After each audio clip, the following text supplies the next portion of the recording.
माँ जी सहन में पौधों को पानी दे रही थी कि फटफटाता हुआ रक्षा बिल्कुल घर के दरवाजे से आन लगा। दरवाजे की जड़ी से उन्होंने झांक कर जो देखा तो माँ को सुबह सुबह देखकर उनका माथा ठनका। अपनी इस बेटी के मामलात में जल्दबाज, खुदसार और नादान तबीयत के बायस उनका दिल वैसे ही इसकी तरफ से खटकता ही रहता था और बिना किसी पेशगी इतला के सुबह सुबह जो रक्षा पकड़ कर आ जाना वैसे ही कई सवाल उठा रहा था। उन्होंने लपक कर दरवाज़ा खोला तो महारक्षे में बैठी उसके ड्राइवर से बहस में उलझी हुई थी कि जब वो काम करने निकला है तो उसके पास 1000 का खुला क्यों नहीं मौजूद।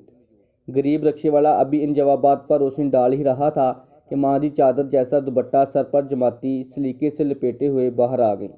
बेटी से अलैक सलैक के बाद रक्षे वाले से बोली, ए बेटा तुम इस फटफटी को तो ज़रा दम के लिए बंद कर दो, कान पड़ी आवाज़ नहीं आती मुझे तो।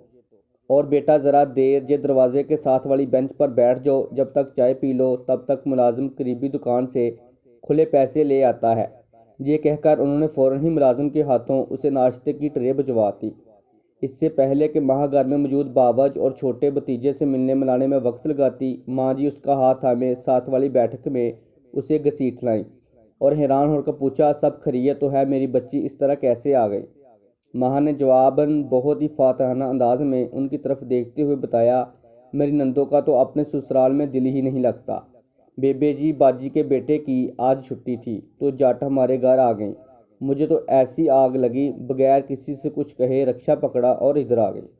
इसके जवाब से माँ जी को तो ये बखूबी अंदाज़ा हो रहा था कि आग लगना किसे कहते हैं। उन्होंने काफ़ी सख्त लहजे में उससे पूछा, तुम्हारी नंद तुम्हारे घर आ गई तो तुम उठकर जहाँ चली आई, बगैर ये सोचे कि तुम्हारी आमद पर यही बाहर खड़ा रक्षा पक कर तुम्हारी भाभी अपनी माँ के घर चली जाए तो तुमको कैसा लगेगा। घर है या ताश के पत्तों का गरोंदा कि एक को ज़रा धक्का लगा तो आखिर तक सब गिरते चले गए। कभी ज़िंदगी में अपनी माँ को मेहमानों से ऐसा बर्ताव करते देखा है? याद रखना, मेहमान की तकरीम उसकी इज्जत ईमान का हिस्सा है। फ़ोन और ड्रामों से ध्यान हटे तो ईमान को समझो ना तुम। कुछ देर उसके इस अमल से पैदा होने वाले हालात की ऊंच नीच समझाती रही। जब देखा कि बेटी को बात समझ आ गई है तो फिर थोड़ा नरम होती हुई बोली, मेरी बेटी तो बहुत समझदार है, इतनी सी बात भी ना समझ सके कि एक दिन तो हम सबको अल्लाह ताला का मेहमान बनना ही है। सोचो ज़रा, अल्लाह ताला अपने किसी मेहमान से उस रोज़ बात भी ना करे, गुस्सा हो जाए, उसके आने पर माँ ने उनको बात मुकम्मल ना करने दी और ना आँखों के साथ माँ से बोली, माँ जी अब क्या करूँ। माँ जी का चेहरा यकदम खिल उठा, उसे साथ आने का इशारा करके फ्रीज़र की तरफ लपकी।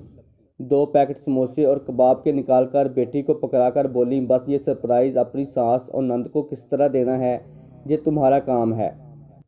माँ ने बात की बात समझते हुए उनको खुश होकर गले लगाया, मध्यम सी आवाज़ में सॉरी कहा, जल्दी से किचन में काम करती बावज से मिलकर दरवाजे की जानब लपकी। माँ जी भी पीछे होले।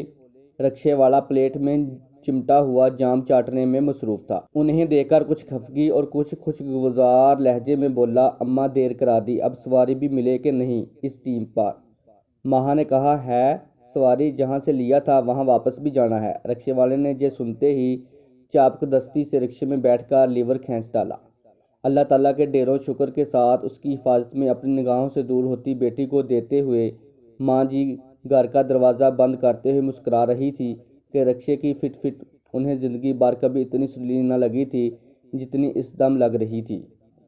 इस तरह की मज़ीद मोरल स्टोरीज़, सबक मोज़ और उर्दू कहानियों के लिए हमारे चैनल को सब्सक्राइब, वीडियो को लाइक और शेयर करें। शुक्रिया।